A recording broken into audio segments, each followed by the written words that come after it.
All the questions that everyone asks me on our podcast that I don't answer. Ed Warren started his career in videography at just 17 years old with his good friend Tommy Searle. He moved to America. Loving it. First day I got there, big over the bars, punctured his lung, sparkoed himself.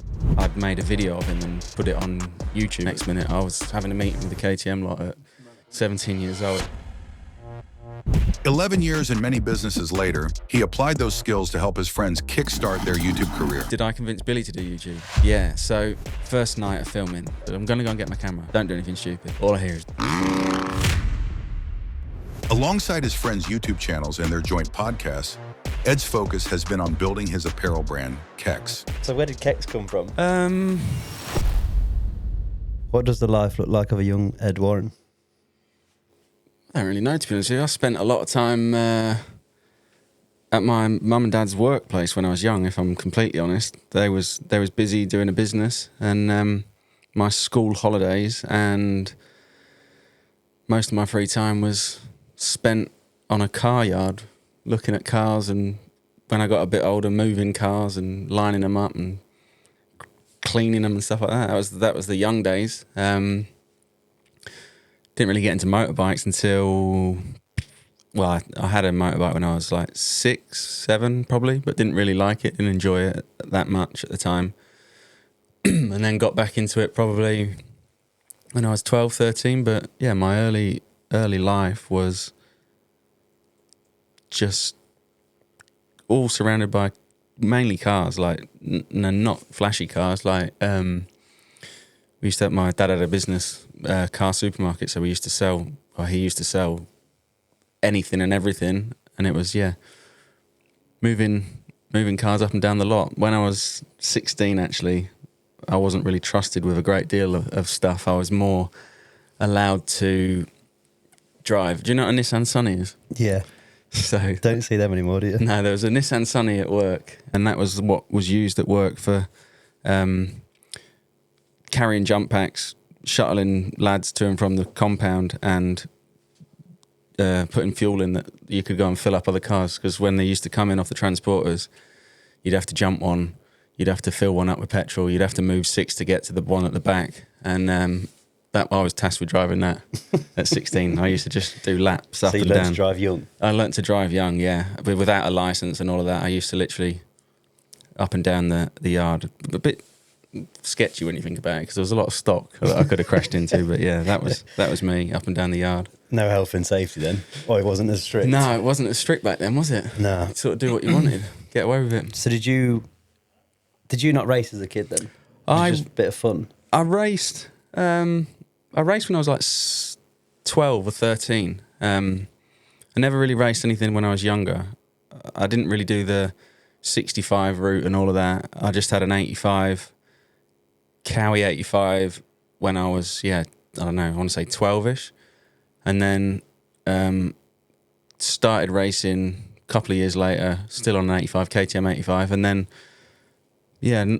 I enjoyed it. It just wasn't something that hooked me that much that I thought, this is what I want to spend a lot of my time doing. Always been into bikes. I'm looking back at it now, I'm a little bit annoyed at myself that I didn't get into either trials or enduro sooner, because I enjoy those more than I do motocross.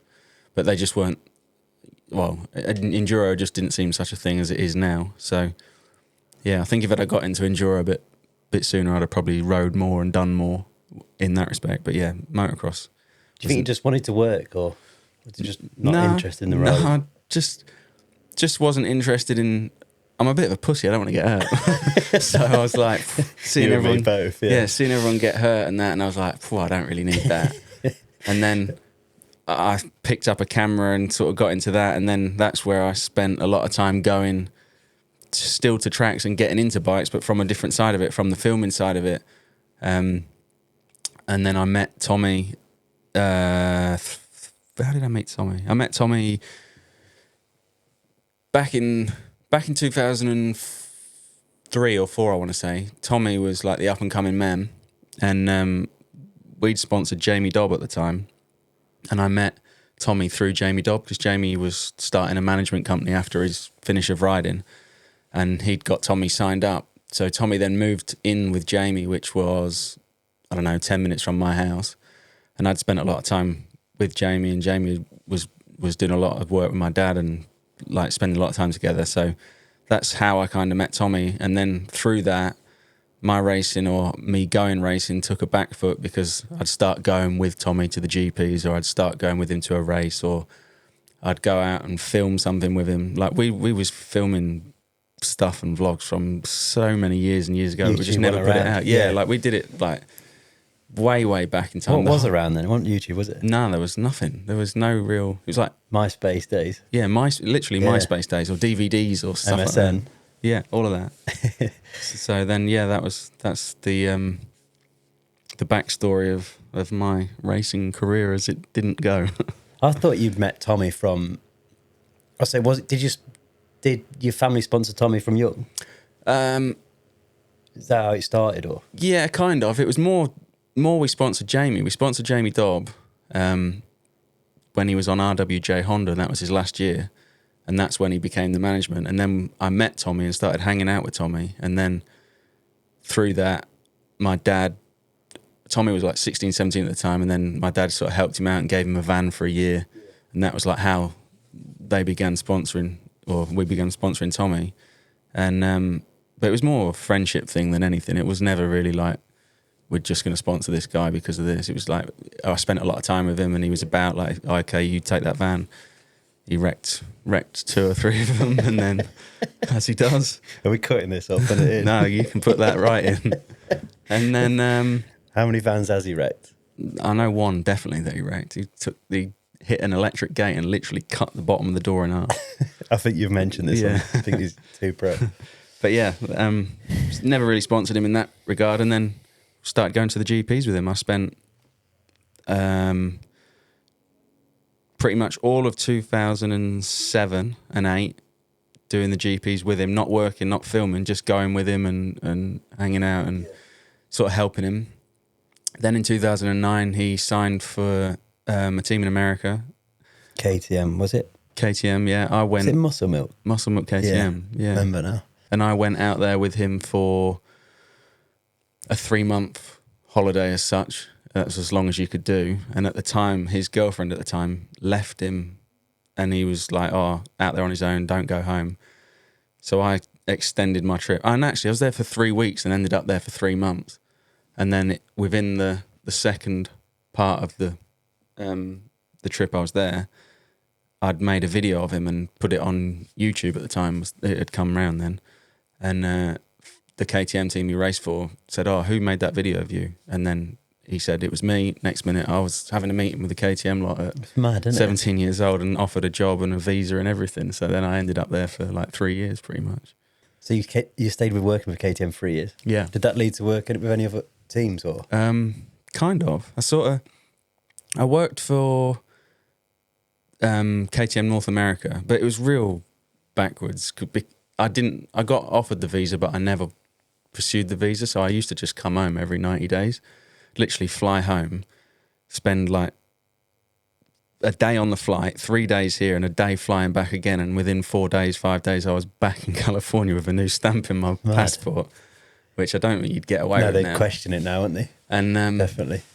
I was getting paid from KTM UK, and North America were paying KTM UK to pay me to like blend the payment. It was a bit messy. And is that to avoid something with US? Yeah, so like if I ever went into the country, you're not working. I wasn't working, yeah, as such. And then I ended up doing that with him. Well, not even with him. Tommy was on KTM at the time, so I did a bit with him, but I ended up doing loads of stuff, like quite a lot of the I don't know whether it's what it was called back then, GNCC Hare and Hound stuff. So like I spent so much time with like Kurt Caselli, Caleb Russell, all of them boys, like going out to Texas and filming stuff. Ronnie Renner, like all of the big names back in the day, like filming all of that stuff. Roxon, when he came over, I was filming like content with him. He would have been KTM then as well. Yeah, he was KTM. It was mega, like a proper cool opportunity. And then got like a massive portfolio of work and things I'd done and riders I'd worked with, which when I came back to the UK, I actually came back 6 months after Tommy came back. Tommy came back in 2011 and was riding for CLS Kawasaki at the time, but I'd still sort of got a job. So I stayed in America in his house with his American girlfriend. There was just me and her living there. She was working for Monster at the time, and I was working for KTM. And then he came out in the off season to like practice, but then had to come back for things. So yeah, we was just there. And then when I came back, that's when I started working for Monster Energy doing the video stuff as well. And I spent the next 3 years doing the GPs for Monster. So 12, 13 and 14, I worked for Monster Energy at the GPs. So you did like a good 6 years of filming? Yeah, I did 7 years. 7 years of filming. And blended into that, there was a bit of British stuff. I worked with Moto Mag doing, when they were like... Yeah, early days. Yeah, I think it was in between like that, I would come back to the UK and film the British Championships. I think that was the year... Oh no, that was actually when I got back. That wasn't when I was in America. That was like 2012 year, 11 and 12. So that was like working for Monster at the GPs and working for Moto at the British Championships. Yeah. So yeah, I did loads of filming, and then literally. You still would have been quite young then, wouldn't you? What were you, 21? 20. Yeah, I moved to America with Tommy at 17. Was there 3 years, and I was 21, 22 when I was working for Monster. Mad early career, isn't it? Yeah, it's weird. Like you just think. Honestly, there's so many stories of me and Tommy in America. Like we had zero you clue. Can't say probably. We didn't have a clue about anything. Like he moved to America. I was with him, and then there's just two young lads living in this house that have no idea about gas, electric, cooking, water bills, cleaning. cooking, nothing. And we'd just be like, I remember one day we came back from the track and the gas wouldn't work, and we're like, well, why is the gas not working? It's because he hadn't set up a direct debit. So they'd come and turn the gas off in the house, and we're like, all right, like what do we do now then? Like it was lawless. There was no parents. Like his parents didn't come out there. He was managed by WMG, the Bosman Media Group, and he had a manager that like sort of helped him, but we were just left to your own thing. They literally, he bought a house, got a set of keys to a truck, and then that was us. Gone, travelling around everywhere. Gone. First day I got there, the very, very first day, he picked me up from the airport. He says, come on, we're going to Milestone. Never met any of his team or anything like that. We'd been at Milestone, 30 minutes. Big over the bars, punctured his lung, sparkoed himself to the point where needed an ambulance to take him to the hospital. And I'm there, 17 years old, never driven in America, no driving license, don't know where I am, don't know where I'm going. iPhones weren't really a thing with maps and any of that. And they're like, you got to follow that ambulance to the hospital. I'm like, fucking hell, all right. So I followed the ambulance to the hospital in this car, like wondering what on earth's going on. Good job it's an auto. Yeah. And then I was like, like I'm here now, sorted, like that'll be all right. And then they went, oh no, you can't stay. I was like, well, what do you mean you can't stay?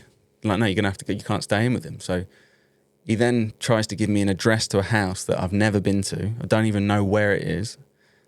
I'm with his mechanic that I've just met, and his mechanic's like, oh, it's 45 minutes that way. I'm like, fucking hell, like, you're joking. Like, yeah? So I followed his name was Preston. I followed Preston home. He's like, when I wave out the window on this exit, like, take that exit, and then you go left, right, left. I'm like, what am I doing? Like, honestly, it was the Wild West. I made it back, and then I had to go and pick him back up from the airport the next day. With no damage? No damage. I just gave Tommy the keys. He was probably concussed and still couldn't drive and punctured lung and all that. And I just says, you got to drive home, because I don't know where I'm going or what I'm doing. I'm guessing teams and everything sorted his insurance and that for riding out there. Yeah, I don't know. I guess so. Must have. He was bailed up with it, because I remember him asking him to sign something, like literally he was lying flat on his back, holding his pen up, trying to write before they'd even touch him. But, I remember that. But yeah, I don't really know much about any of that sort of stuff. No. We were just so young, and yeah, just like properly thrown in at the deep end. It's mad, really. When you came back, did you not want to go back and stay out there, or did you start something when you come back and that was it? No, I didn't. I like it, and I like the fact that I've been and I've done it and tried it. America's a cool place, but it's not somewhere now I would want to live. And at the time then, wasn't really a place I would want to have lived. And there was nothing really there for me other than like hanging out with Tommy and working a bit. Like we had friends out there as such, but I was young. I was 20. Like to just go and then say, well, I live here now. And one of the main reasons I came back, my dad was real sick, so I was like, I don't want to be away from home as much. Like, I don't want to be so far away from from the family and that. And then, yeah, I came back and I was like, I'm happy I've done it. Me and Tommy both say it now, like, what a cool experience, but I'm glad we're not like, he didn't like finish his career there or he's stuck there as such. So. Yeah. Then he went on to obviously do GPs for how many years after that? 3-4 years? No, it'd be more, wouldn't it? No, more. 16, 17, I think he stopped GP, so... Yeah. Is it that long ago? Yeah. That's Boss mad, Kawasaki was his last one. Yeah, I remember that. So, well, he's been here since... Was he 4-time British champion now? Yeah. 3-time? I don't even know. How bad's that? I don't even know. Yeah, I'm not sure. It's definitely 3, isn't it? Yeah, I think he won... 2 Cowie, 1 under. Yeah, and then 2020, the year that everything was cancelled, he won the only thing that was going at the time, which was the MX Nationals. Yeah. So whether you count that as a championship or not, I don't really know. But no, good times. So what started after that? Because you went on to do Diamond Minis as well, didn't you? Was that something you started from scratch? That was more Mel Pocock, really. Was it? Yeah, so me and Mel got into riding mini bikes and messing about with mini bikes. Quite a funny story. When I very first met Mel, I said to Tommy, like, fucking idiot, who is that bloke? Like, I'm not that I didn't like him. He was so like childish and like he is like a piss taker a bit, but I just didn't get it at the time. But now, and then I ended up like spending a lot of time with him, and he was doing like a lot of mini biking and messing around like when mini bikes were the thing.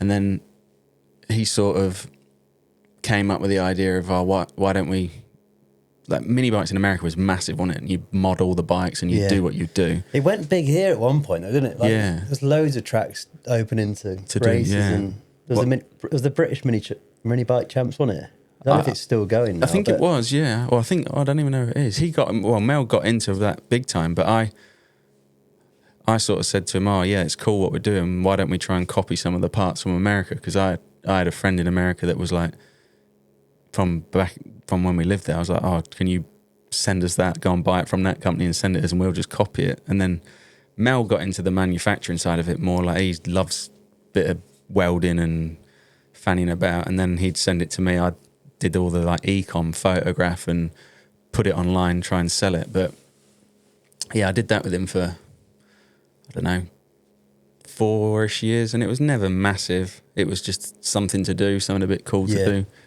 do. Taught us both a lot of stuff, and then, I sort of said to him, look, I was starting Kecks at 2019-ish, and it was like I didn't really have the time for both. Yeah.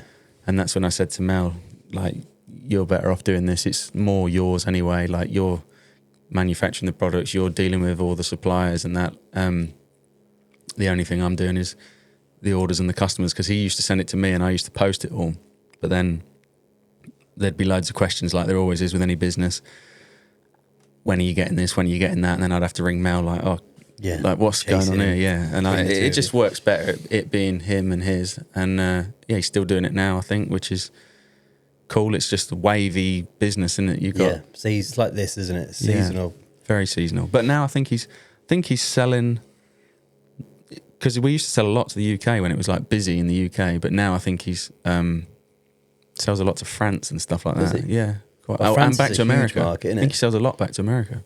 Fair play. So that's the story with Mel. He's a funny one, but yeah, he's been knocking about for years and years with us.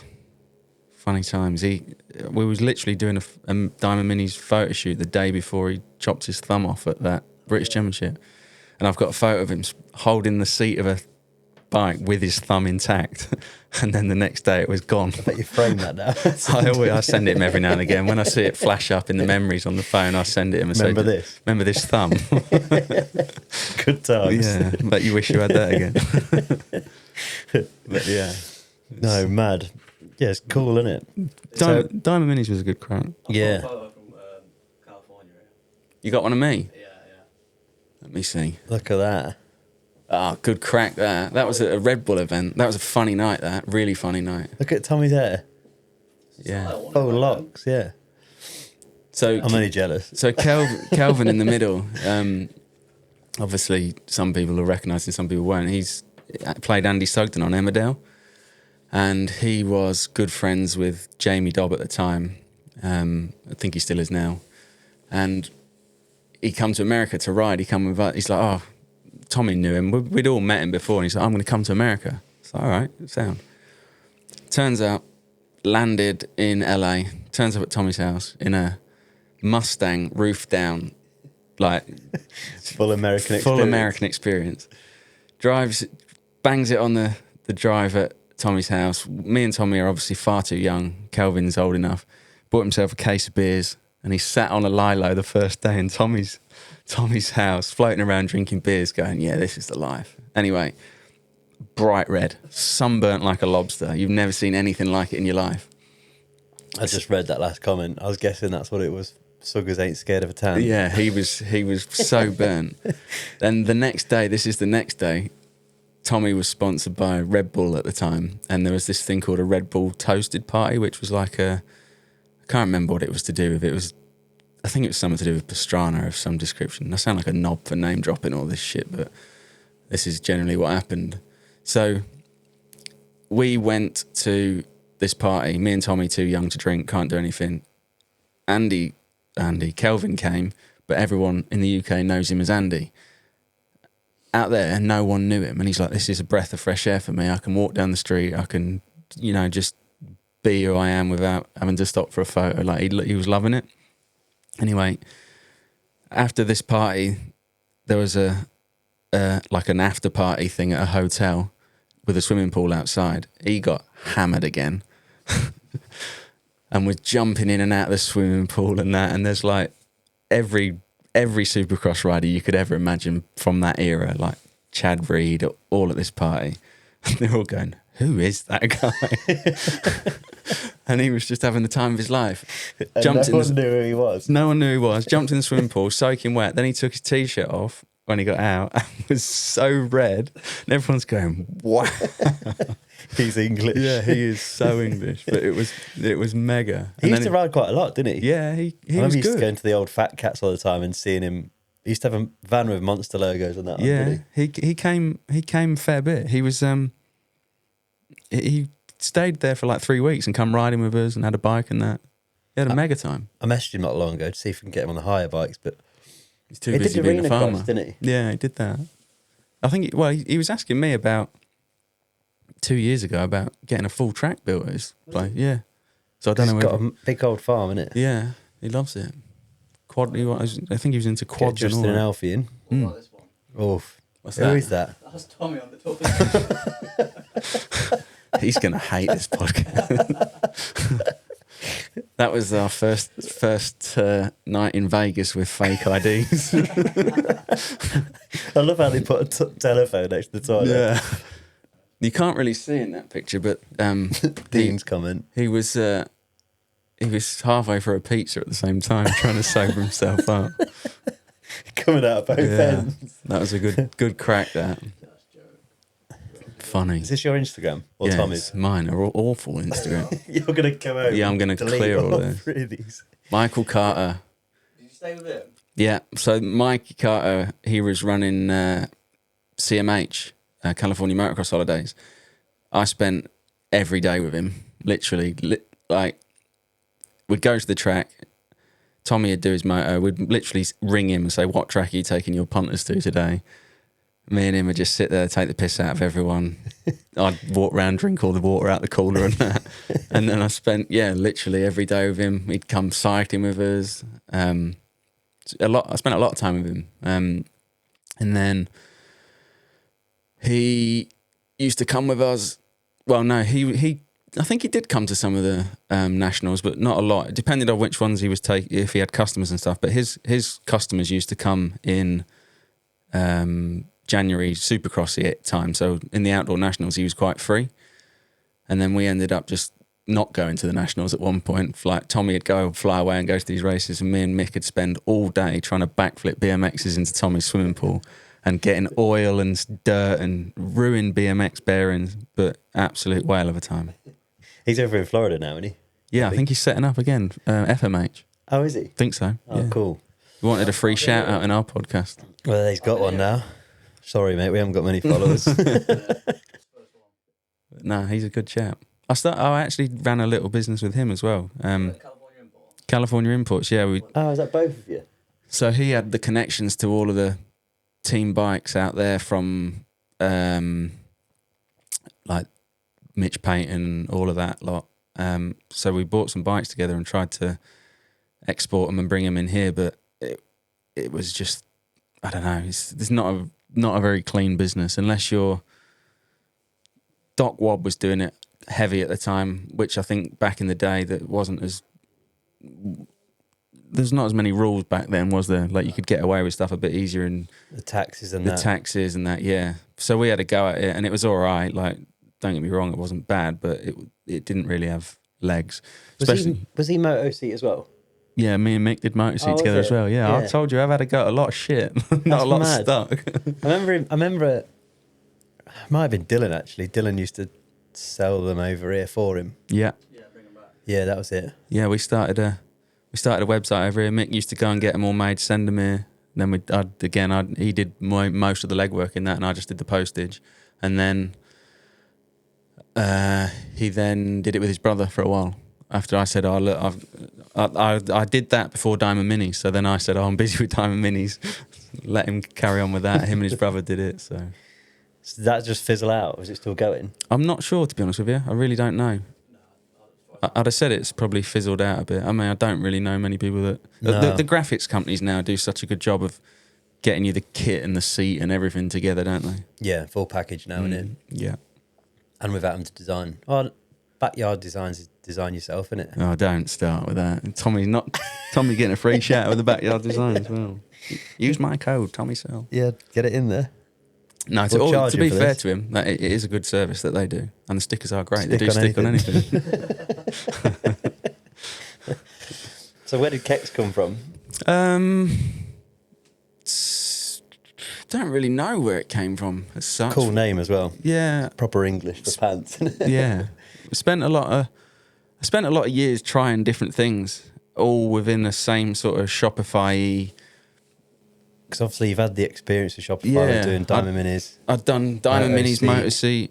I did another thing called SoFund, which was trying to be like GoFundMe and stuff, but more for like racing. It was called SoFund, Social Funding for Bright Ideas, but the laws and the platform that needed, and I don't know, we helped a few people and it did a few bits, but nothing major. So that didn't really work out. And then, Kecks came along. It was more of a needed a product as such to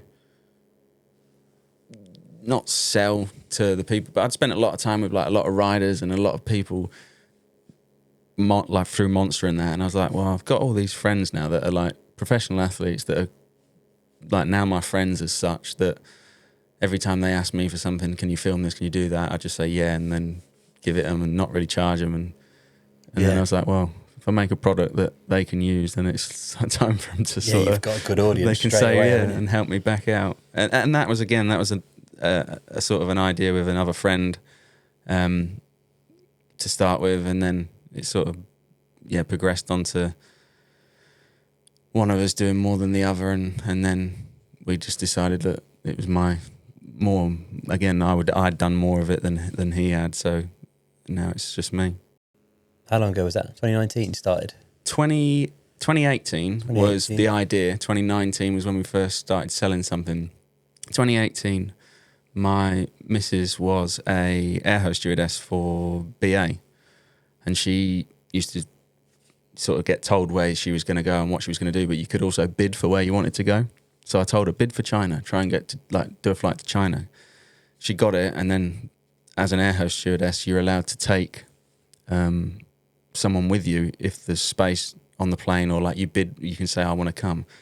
So I went to China with her for free, basically. I just paid the taxes, and then knew I was going a month or two before, set up a load of meetings with a load of suppliers in China, and basically went on a free business trip to meet all these suppliers and stuff. And then, we had a good, that was mega. We had a good 3 or 4 days there. I bet that's eye-opening though, to see the manufacturing of everything, isn't it? It's weird because you don't really see it. Never really advertised, is it? Or you see the offices and you see reps as such, but the actual factories where stuff's made probably miles out in the sticks. So I never really went to any of the factories. I just met some of the reps, and they bring like booklets and bits and samples and whatever else they make. So I met a couple, decided on the one I wanted to use, and then took me a year and a half of messing about to try and eventually get a product and get something I was happy with and get everything sort of sorted and trademarked and off the ground, and then imported it and started selling. And then, have you been back since? To China? No, I really want to go. They do a thing called I can't remember the name. It's a fair, which is do it in Vegas as well, where all suppliers go to this one fair and try and sell you their services. Yeah, 1 week it's like an electronics fair, and you've got all these people that do electronics. The next it's clothing and fashion, and the next it's something else. It's all in the same place, and you can literally go and visit all of them without having to make loads of meetings. It's like the dirt bike show, basically. Yeah, you're meeting everything in one place, aren't you? So I want to go back to that, but it's just finding the time to do it and going and knowing what you really want to go for now. You sort of you're pissing in the wind if you just think you're going to go and meet someone. And with suppliers, have you had to change a few? I've had a good few. As the business has expanded and grown, we've gone into different things as such. So the socks, that's a different supplier to the pants. The clothing, that's a different supplier to everyone else. The headwear, probably deal with, I don't know, 10 different suppliers now. Really? Yeah, for different things. I thought a lot would be from one. You'd find one and work with them. You do. The moto sock that we're just about to make, which is the knee brace sock, where it's actually made, it's on the water. That was my underwear supplier and my sock supplier, and me trying to get them to combine together, that they'd never met each other, and well, you make that part, you make that part, figure out which one of you is going to stitch it together in what factory, and then bag it up and send it to me. Is that hard with them out there, getting them to work together? Yes and no. It is I don't really, I don't know what, I'm winging it if I'm honest with you. I'm not specialist in any of this. I was never studied any of this. No one ever is though, are they? When you're starting something, you're just learning, aren't you? Just learning as you go, and then problem solving really. But to be fair, I always find if you're straight with the suppliers and you really, really need a spec of what you want. It's just saying I want this or I want that. They'll just interpret that as anything. You need to say, right, it needs to be this. It needs to be made of this material. It needs to be da-da-da. And then that way you've got something to say, well, hang on, you've sent me that and it's nothing like what I've asked for. That's the biggest learning curve that I've had. Back and forth. Yeah. But getting them to work together wasn't that bad. It was I know the socks are good. I know the underwear's good. Just stick them together and make it for you two figure that out. And then now I think they do business together now. So oh man, pretty cool.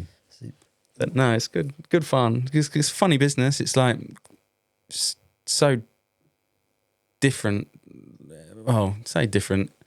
It's the e-com side of it's half what I know or half what I've spent a lot of time doing. But I'm not a clothing designer. I don't know anything about the fabrics as such. I've got a really good guy now, a graphic designer that's qualified and knows all of that. He's great at the graphics side of it, but he also knows how to make product. He knows the composition of fabrics. He knows all of that. All of our clothing, he bespoke makes a lot of it now. Measures it all, the drop, the height. Like if I say, I want to make this pair of trousers tomorrow, measure it and... Yeah. So you're not just buying something off the shelf and putting your logo on it. He's a massive help. And again, like that's knowledge like that I don't have, and I'm learning that slowly off him. Yeah. And to the point now where I sort of just say, right, well, that's your domain. Fill me in on the details and let me learn from you. But like, you're way, way more qualified than I am to know what they're talking about. So he now deals with quite a lot of the suppliers and stuff, which is mega. It takes like a weight off my shoulder, and it also leaves me to do what you're good better at. Yeah. Yeah.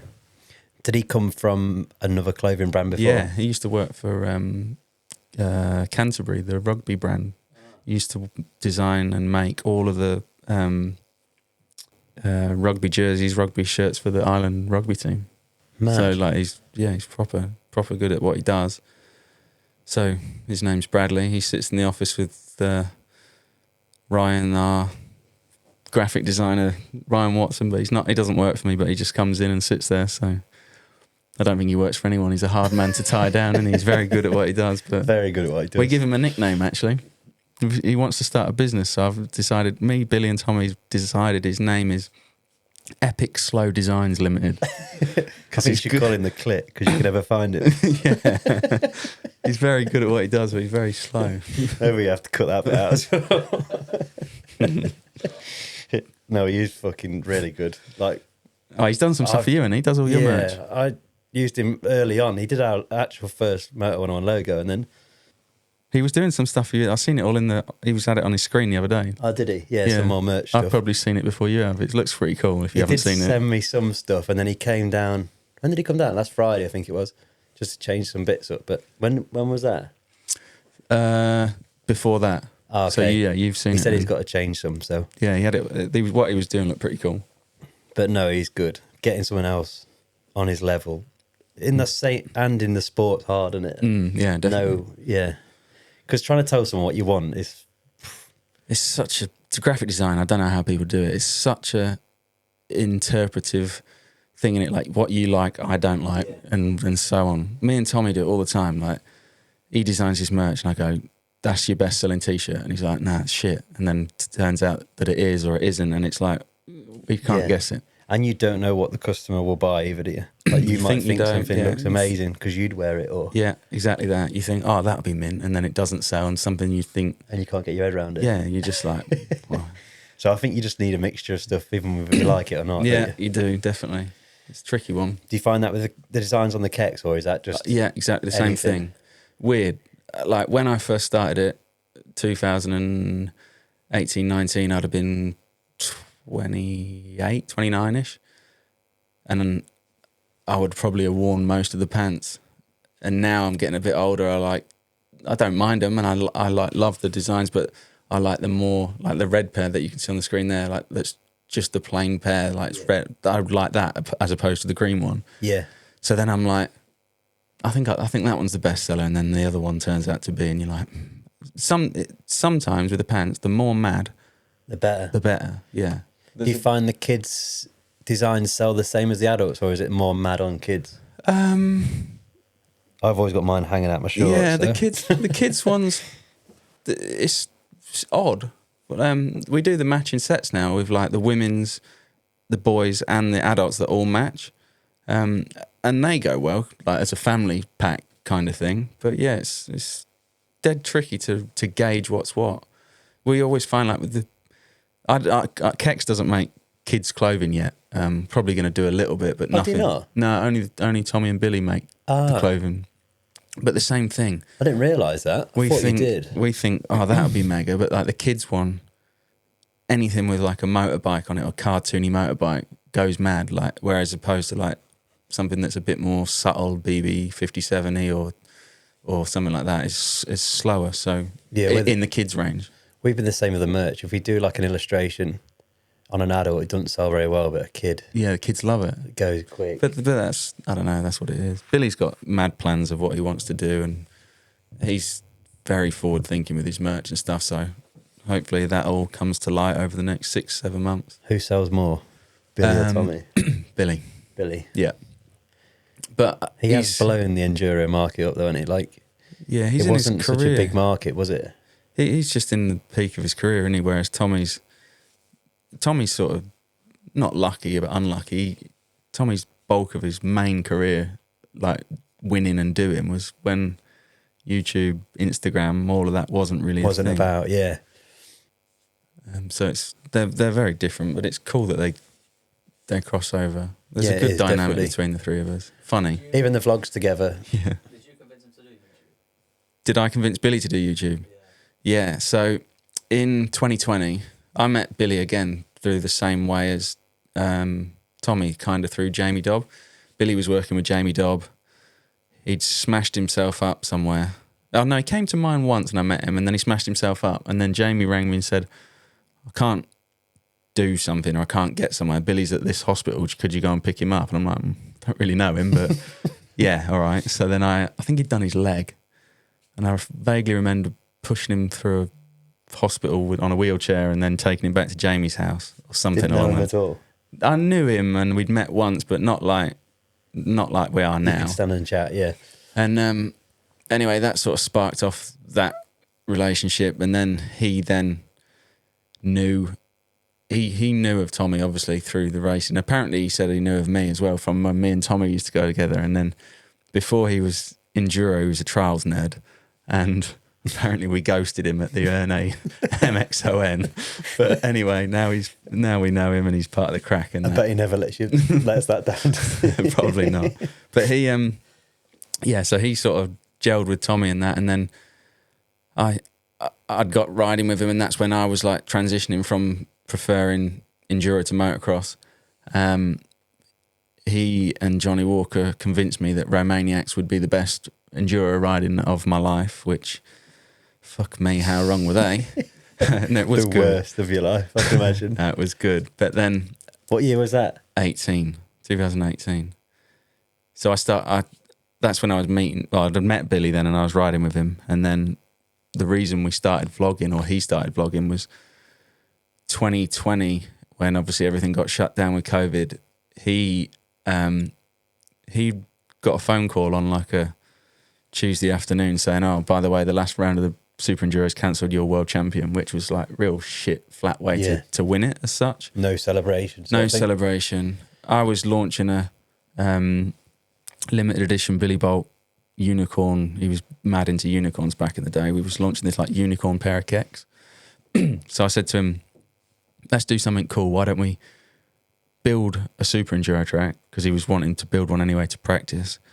Why don't we build one, light it up at night like it is like a thing, and make like a sick video of you doing what you do around the track. And then I said, while we're doing it, let's film the whole build process, whether we do anything with it or not. See if you can get that up, Reece. And then we made like eight. Remember you doing it? An 8-round thingy or series of it, all building it. We released the main video first, and then we released the build series after, because he was like testing the jumps and stuff. It was mega, real like proper cool fun. Like that was the sort of YouTube that I liked, or we both liked at the time. When we watch them now, we're like, wow, we was shit, because how things have changed and got better. It's called The Forgotten Round if you want to watch it, and it's on Billy's channel. The Forgotten Round is actually on the Kecks channel, and the other one, the build series, is on Billy's channel. I don't think I ever watched the build series. The build series is the best. Yeah, this is what gave me the idea to do ours, wasn't it? Yeah. I contacted you through the lights. And you need a lot more lights than you think to light something up at night. You don't realise.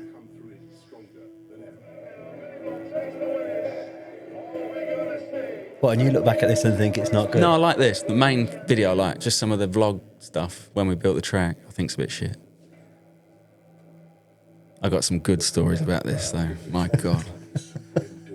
First night of filming, get up there, turn all the lights on, said to Billy, right, just go steady. First opening shot is the drone shot coming across the top of the tree line and lighting up the track.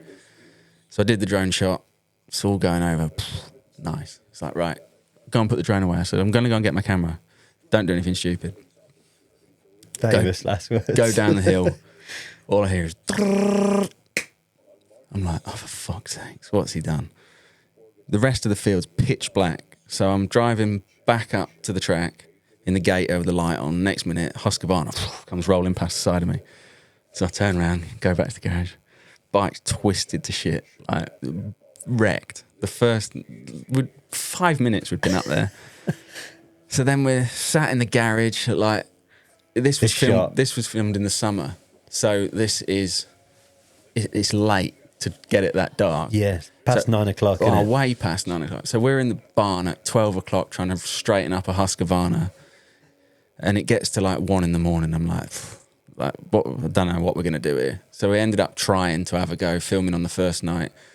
Worked out there wasn't enough lights.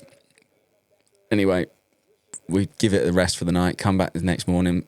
He rings Stan. Stan, right, you got to come over because we need a radiator, a subframe, a set of bars, everything that we'd wrecked. And then for the next 4 nights, it pissed it down. So we're like, so you filmed it over a few nights then? So I had the lights on rent for rent. We got a pretty good deal because we got sponsored for doing it. But we had the lights on rent for like a week and a half, and we're like, oh, this is costing money here, and it's raining. Ended up getting more lights in to do it, and then we filmed for 3 nights to get this. That shot of him riding across the pipe, dropping onto the tyre and then tyre to tyre must have took, I don't know. So did you film this in sections? Just keep doing kind of the same section? Section. Took like some of the stuff that he's doing isn't just like riding around a track. It's like stunts. No, and it different every time. Took forever. Yeah, I think one shot was like 135 attempts at riding over that log thing, and he did it once. Does he get pissed off of it, or is he just? Yeah, he does. And then he gets it in his head that it's got to be done, and I'm like, let's just move on. He's like, nope. Wants it right. Yeah, some of the stuff he done as well. He done it like that jump there with the knack. He just found that in the dark. He's like, oh, I reckon I can hit that. And I'm like, fucking hell. Like, yeah, because them lights on this look a lot brighter than they are, don't they? Yeah. There was loads of when we did ours, I was like, this is quite shadowy, wasn't it? But then on the camera, it looks brighter than it is. Yeah. And then we upset absolutely everyone with them fireworks as well. Oh, yeah. What time was that? 10:45 at night. You're allowed to let fireworks off till 11, aren't you? Yeah. But no one moan about the noise of the bike that time of night? Or? Nah, not really. We're quite lucky with the noise, but I sort of warned like the people within the close proximity. I'm like, look, we're going to make a bit of noise here for the next 3-4 nights. Like, it'll be short and sweet. Close your windows. Yeah, it'll be what it'll be. But yeah, it was the fireworks. I got not outed, but on the local bloody village Facebook page, I was called an inconsiderate arsehole. And that's like made fame, that, isn't it? Yeah, I was thinking, make it on a Facebook group. Just thinking you just had a free display there. Yeah. But we got the Galactic Fireworks, which is a guy called Supercar Nigel on Instagram. He came and done the fireworks. And he's a friend of Billy, and Billy's mad obsessed with fireworks, so he'd done it for free. But he's mental, the bloke. Turned up at 5, and he gets out of his car, or his van, broad daylight, sunshine, everything, and just fucking sets the biggest rocket off. Bang! And I'm like, whoa. It's 5 hours before we need to do this. You're going to upset everyone. He's like, no, look at this one. I'm like, mate, it's bright light. Like, you can't see the fire. All we can hear is the bang. But yeah, it was a good crack. Good fun, that. I remember filming that, thinking this is pretty cool. Would you do another one? I'd love to. Love to do another one. It's hard with ideas, what to do, innit? Yeah. Do you find you struggle with new content ideas, or is Billy quite good at it? I've sort of give the reins to them now, really. I don't really get involved as such. Just life gets in the way, doesn't it? Yeah, 100%. I can't. I was obviously filming for Tommy and editing for Tommy, and I said that I'd help him. The reason he started was he came onto Billy's channel and got relative success in the comments. Like, a lot of people that didn't really know Tommy back in the day used to think he was a bit of a knob, because he probably was. He went to race GPs and he was like, oh, Tommy's a bit arrogant, but fuck me, he was shitting himself. He's like got a race to race and he's got all these pressure and that. And when you've got, I've never had it, but I can imagine if you've got cameras in your face like that all the time, you don't want to be speaking to people, do you? He just used to get a bit nervous, and he was young and that. So like then he used to get, I don't know. It's hard, isn't it? Like you're racing, you got to concentrate. Like Formula One drivers, all of that. Like, and then just because you don't sign an autograph or you don't stop for a fan, slagged all over Facebook. Or so he got like a bit of a not a bad rap, but you know, no one knew the Tommy that we all know now. And yeah, he turned up on Billy's YouTube channel and everyone thought, oh, he's quite funny. And then I said to Tommy, like, you need to start your own channel as well. Like, you are actually quite funny at fucking about. Was he unsure? He was unsure, but then I said, look, I'll help you do it. I'll give you, I'll help you like I help Billy. I'll do the, you know, the guts of it all for you. You've just got to perform, basically.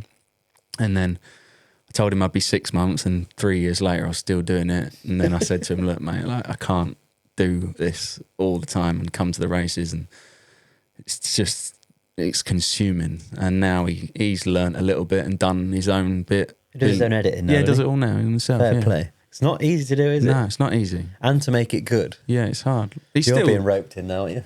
Yeah, I think he's got your number, and he rang me out and says, I need a filmer. I was like, I've got the man. Yeah, I spoke to him the other day. So yeah, I think he's getting to the point in his career, and I keep telling him, and probably hopefully everyone that's listening to this will agree, vlogs at a motocross track where you're riding around and you're just going, oh, I'm trying to do this lap time. They're a bit samey. Yeah. Like Tommy's the funniest when he's piss cold in an enduro moaning or... Yeah.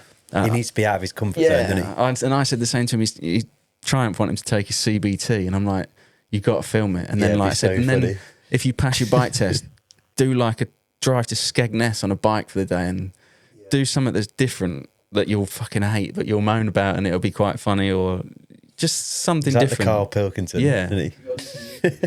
Yeah, if you want to be successful at YouTube, you've got to do YouTube. You've got to literally go out for the day and say, I'm making a YouTube video, not I'm going riding, I'm going to film at the same time. It is true. Because we think, like, with here, we're like, what do we film every day? It's the same things, practice. Or you've got the odd fast rider you're filming, but it's quite boring to watch. I always find, like, the not the business side of it, but the... like, I'm sure you get fuck-ups with the tractors and all of that. Oh, like, constant, yeah. Fixing all that We should be stuff. filming that. Yeah, definitely. Yeah, just filming me swearing at a tractor. Yeah, but it's real, isn't it? And then it's like, fucking hell, what's gone wrong with that tractor? And then all of a sudden it's fixed. And I don't think people know anything behind the scenes of a track or anything like that. Nah, we do need there's to do a lot of work that goes into it. Yeah. 100% you got to do that. See, I would watch that more than I would watch like a fast rider turn up or a practice day. And it's funny, innit? You're seeing money going out the window. Me argue with myself or something. Yeah, I think you should start that, without a doubt. I need a GoPro strapped into us 24/7. Yeah, definitely. You've got enough of them here. Yeah, we have. Is that still on? Yeah. Yeah, hopefully they're also on. I've got another video here. Come on then, what have we got next? Did you do Verb Moto stuff? Yeah, a little bit. We used to work with Gary Price. Well, I can't really see what this one is. Oh, here we go. 2010. Yeah, this is a cool video. So... Look how young he looks. This is Lawless and all. I don't know how we got away with doing this. Was this in Germany? So, me and Gary Price had the idea of making... Remember the Next Generation videos that Gary did? This was, again, sort of pre-YouTubey, where, like, people made DVDs and edits and stuff. So we had the idea of going to hook up with a load of riders and try and film segments for a video. So we arranged to go to Ken Roxon's house, and then we filmed like a whole section with him, and this was part of the section that made it into a different edit but didn't get used for that as such. And we spent 3 days with him. We spent a day at the Red Bull APC with him, getting all his blood tests and fitness tests done, and then we spent 2 days at his house filming. I think he was on Suzuki at the time, but yeah, this is basically what he used to do, just mess about with his mates like any young kid would, but fuck me. When you look at him now, you'd think dangerous. Supercross in America actually bought this footage off me and Gaz and used it for his opening ceremony for years. Yeah, it still comes up now every now and again. That one of him wheeling down the street. But yeah. See a Fox athlete still then, look. Yeah. Cool times, that was really good. What's the best video you did when you was out there? In America? Do you have one that stands out from others, or? That's a good question. Video, I don't really know as such for editing wise, but one thing I think's pretty cool if you're like an OG motorbike fan is I worked for the Great Outdoors for 1 year, and all of my footage went for the Great Outdoors, which was, again, it's like so random, just on a whim. I worked for Troy Adamitis. He just paid me cash in hand, and at the end of every weekend, I just used to download my card to him, and this was all for like a Tommy segment. So he just basically said, "Oh, whatever you do in the week or whatever you get up to, just film it all." So I've got hours of this footage that never saw the light of day, and then we still have it all. Yeah, me and Tommy made a YouTube video when he first launched his channel about his time in America. Yeah, I remember that. It's mega. And yeah, this is part of it. And I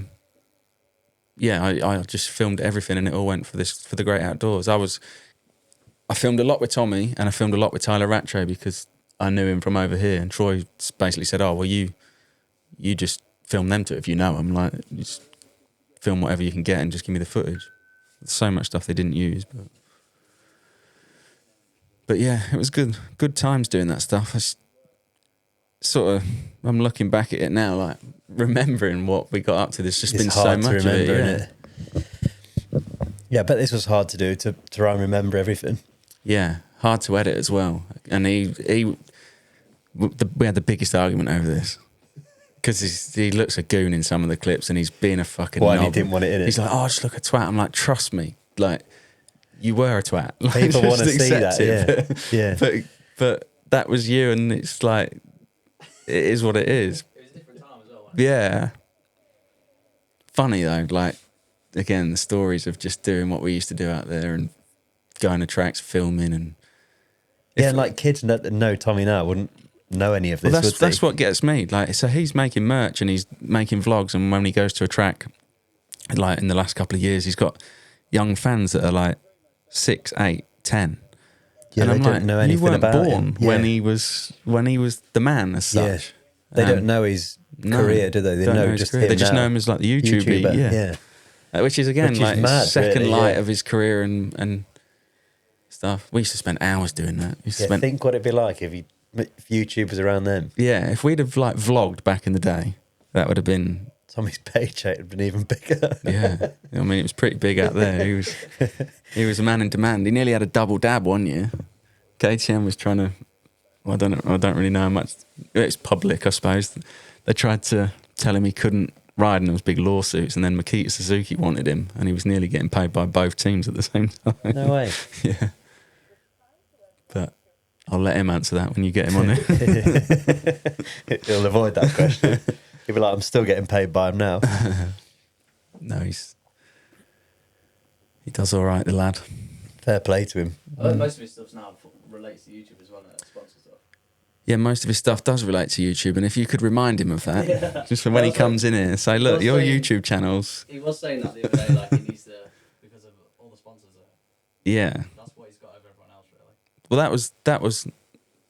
Look, I had nothing to do with him signing with Triumph, but as a friend, I said to him, "That's a future for you as such." A good route, yeah. Like, not only do they do, or they want to now do motocross and whatever else, but the big brand, X amount of things, bikes, all different stuff. I said, like, that's the future for you, and if you want to make content of bikes, and they're, from what I gather, pretty like sound, like, all right, we'll just turn up and take a bike and they're learning with it, aren't they? Yeah, do whatever you want to do. So that's why I said he should do things that aren't as much to do with motocross, more like go and ride any bike, like take a scrambler and see if you can get it up to the top of a hill or something.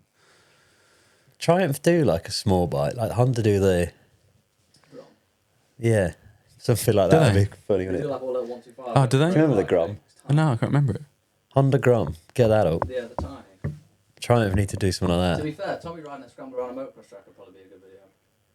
They actually brought all the scramblers to my house before the James Bond film and said, right, ride them round. Did they? Yeah, Paul Eddy and Jamie Dobb were like...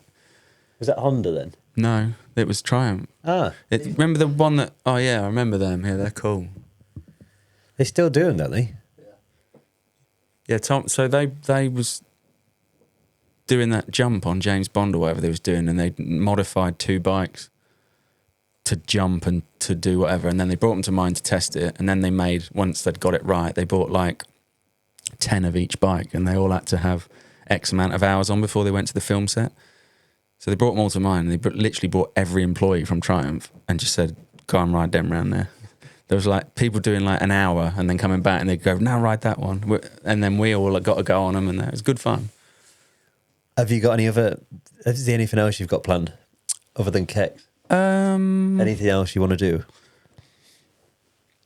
No, Still young. Yeah, not really. I mean, be nice to like get a bit more time to ride and do a few more things.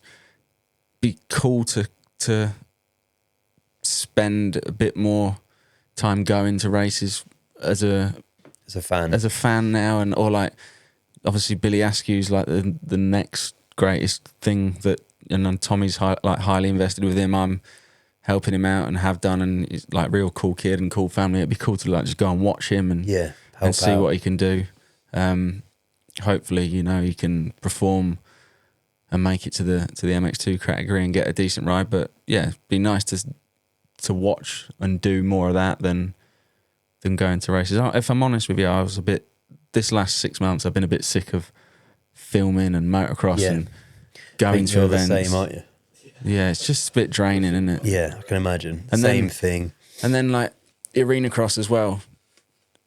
Cool series, but I filmed the first year, vlogs, mega. Second year, okay, cool. Tommy got hurt, so it was a bit harder. And then I was like, I can't come and film you again, Tommy, at an arena cross. It's the same sort of thing. Like, it's racing, different racing, but it's how do you then go and make a different vlog, like going to the same arena and filming the same thing. Yeah, it's hard to do different. And now I'm at that stage with the British Championship. I'm like, come to the British Championship, you say hello in the morning, you sit in your motorhome all day, and you go and race 2 races. I'm like, I can't make a vlog of that. No. And the best bits of the vlog are in between the races, aren't they? Yeah, I like the vlogs and the messing about vlogs, like the Kecks Olympics one that we did on Billy's channel, and anything where it's like a cool, fun day out with your mates, not a race. A race is too serious and structured, and this is how it's going to go, whereas... Yeah, it doesn't draw you in, does it? Unless it's like a good, close race or something. Yeah, but then the fans obviously want to see the race, so it's like sometimes they get the good views, and you're like, well, it's worth doing because they're getting the views and they're getting, they're the popular videos. But as far as filming them, it's like I prefer the other bits where it's a bit more like creative. You're having a laugh, a bit more creative. Do something that's like, it's hard with Tommy because he's not really, other than riding around in the fast, he can't really do wheelies or stoppies. But some of the stuff we've done with Billy, like the game of bike and like the old shit 610s and 360s, you're like, cool. Wow, this is funny. You did a few of them, didn't you? When you just said about Tommy doing stoppies, that video I keep seeing pop up, must be other Instagram account, share it, where he's just like, if Billy comes past him on the front wheel. There's a YouTube video that MX Vice made. So many channels. And Honda. And the start of the video, Tommy's wheeling up the hill, one-handed, nearly touching the ground, and then at the end of it, he's stopping down the hill. It's not Tommy. Billy. I'm not saying who it is, but... What year was it? 2020. I don't think I've ever seen Tommy wheelie. Wow, yeah, he's dragging his hand in one wheelie on a Honda. Very suspect. I'm going to have to find that. See if I can guess from the body language. Yeah, it's like... This is it. This is the video. You boys need to get premium, honestly. Come on, what's with all these adverts? Times are hard. We need some paid ads.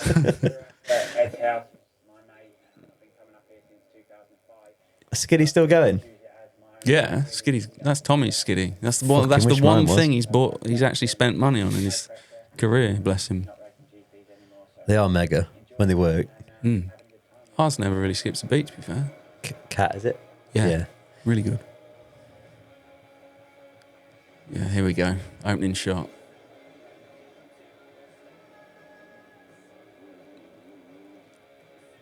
Oh no, maybe it's the ending shot.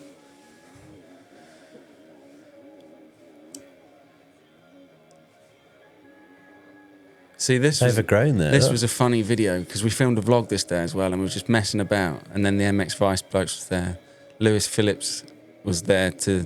Did Sean do it? Yes, he did. But then we was all taking the piss out of Lewis Phillips because he got in my gator and put his seatbelt on. And then we've been telling him for a year, you put your seatbelt on in the gator, mate. Did he take it well, or? Yeah, quite funny. Seen him at the bike show in Italy, and Tommy just rinsed him about it. And then he actually ended up giving us a lift back to the airport, and he's like, "Put your seatbelts on." Bless him. He's done well. Yeah, he's living out there now. Yeah, fair play. All of them, Sean. Are they all with Vital? I believe so. Yeah. Yeah. I think it's the end of this video when he starts being a stuntman, because he's good at this bit. Look, this is what he's good at. He must have done some laps around there now. I can imagine. Wow. Does he grade it or do you grade it? Bit of both. Mainly him, to be fair. Back in the day, probably me. He's not qualified to drive the tractor, so if it wants ripping, I have to do that. And then we bought a water bowser. Well, I say we. I ended up buying a water bowser, and then he never. There we go. Look at that. Go on, Tommy. So then, where's the stoppy? I ended up doing all the work of watering it, and it was a pain in the arse. And then labour of love, to be fair. It is peaceful though, isn't it? Yeah, I don't mind it. I actually like the track work, and I like the. I do some days.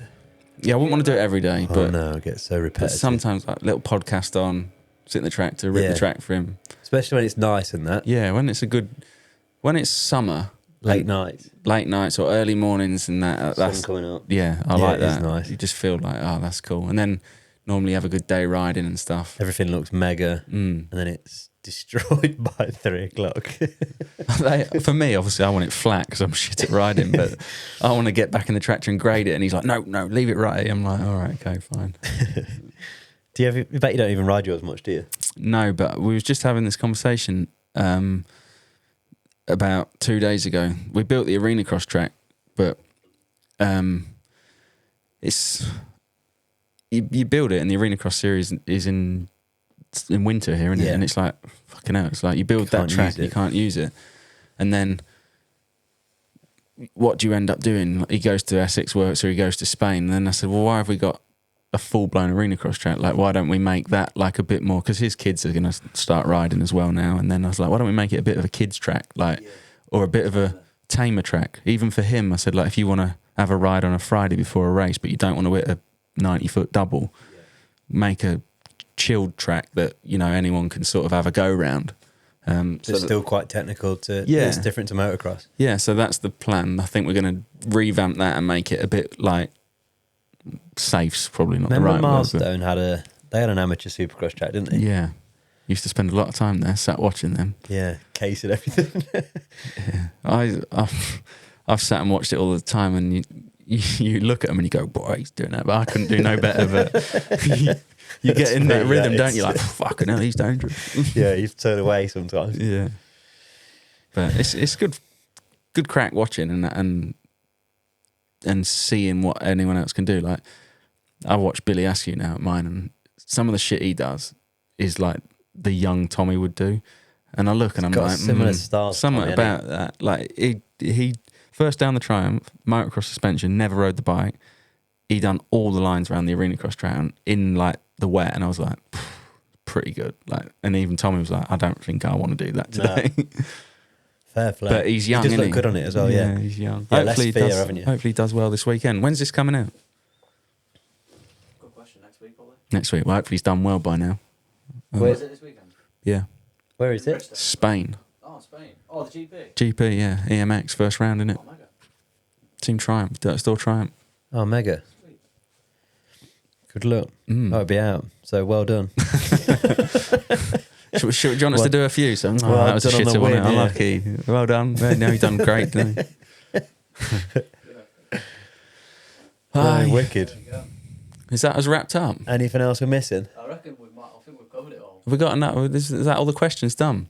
I think we touched on it all, yeah. Are you going to do fan questions on this? I don't know. We was thinking that, weren't we? Comment on it. I'm a bit unsure where, because it's dirty in it in the app.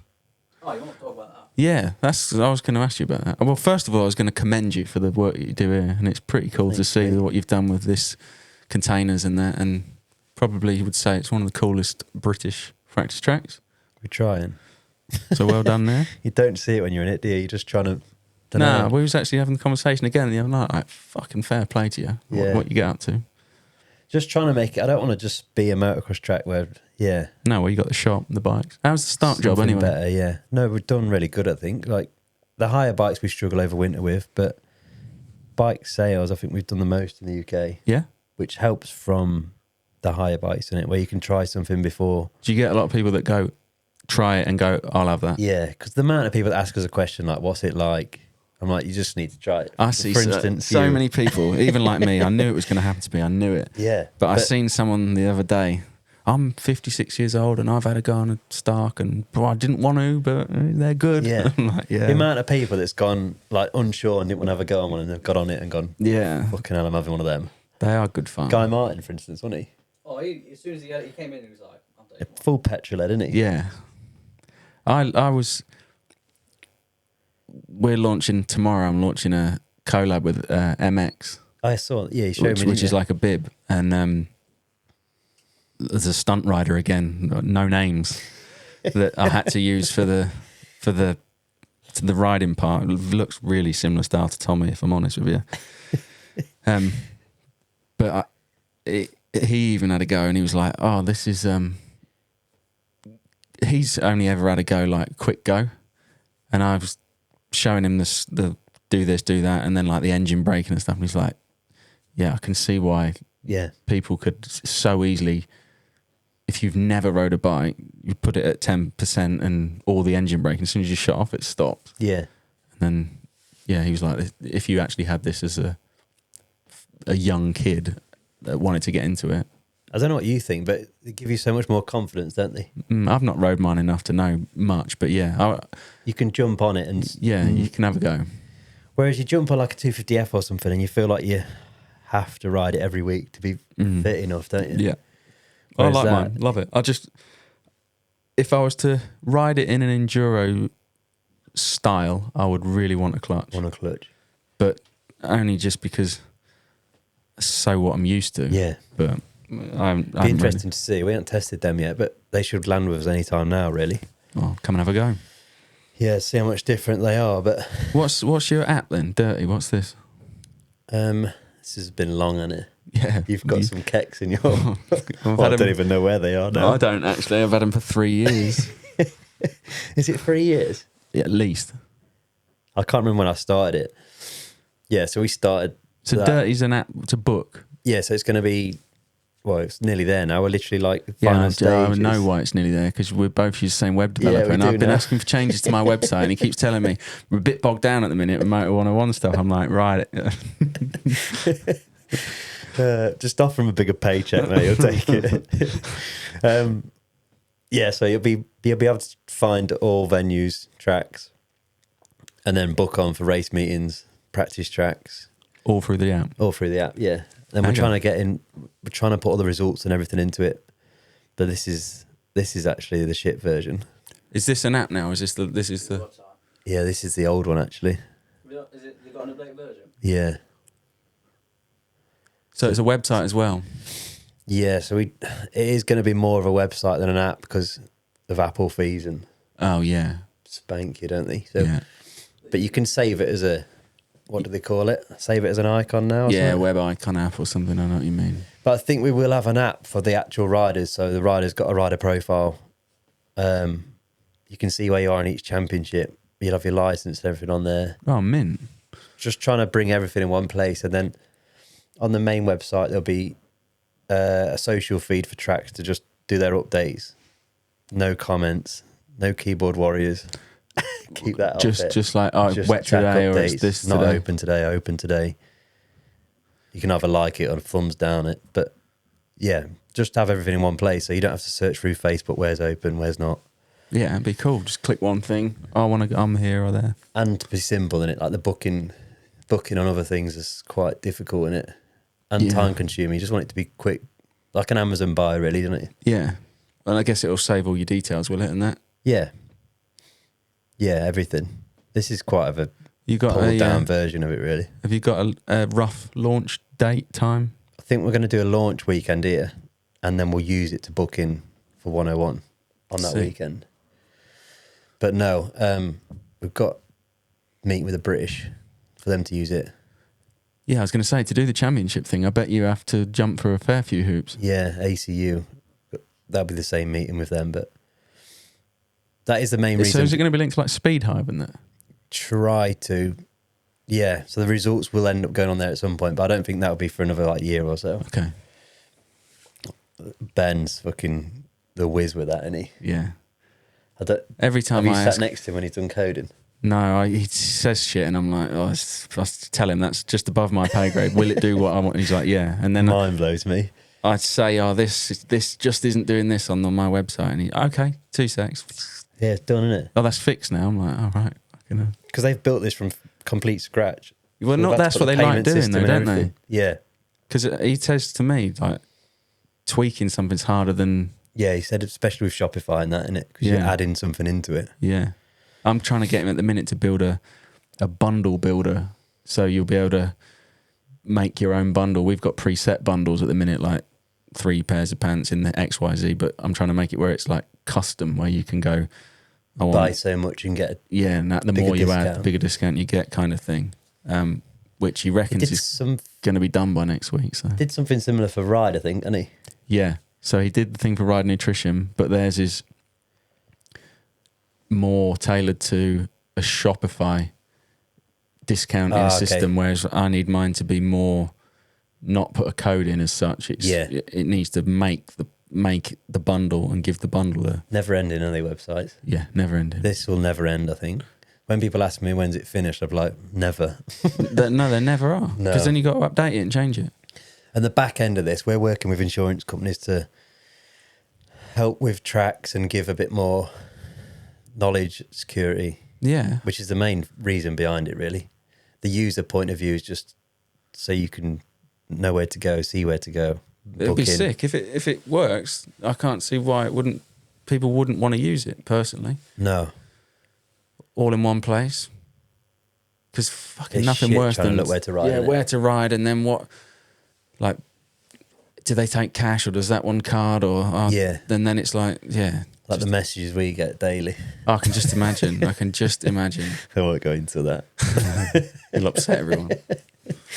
But no, it will be good. Sweet. But like you say, there'll be problems constantly, won't they? But I hope, to start with, it's smooth. Sick. We'll probably trash it, try and break it before we launch it, but I don't have a set date yet. I said that 3 years ago, didn't I? Yeah, I think you probably better set a date. I probably should. It should be a target, isn't it? Cool. I can't rush Ben anymore. You'll have no jobs done. No, you can rush him all you want after next week. Lovely stuff. All right. That is it, isn't it? I'm going to go and get back to work and put some more stock away. Undo some crates. How's this barcode scanner anyway? Oh, bad boy, that. I saw Tommy with it yesterday. Yeah. I was like, if Tommy can work it, it's good. Yeah, it's a good system. I'll tell you all about it. But I don't want to give all the secrets away. Fair. Right, thanks for having me. No problem.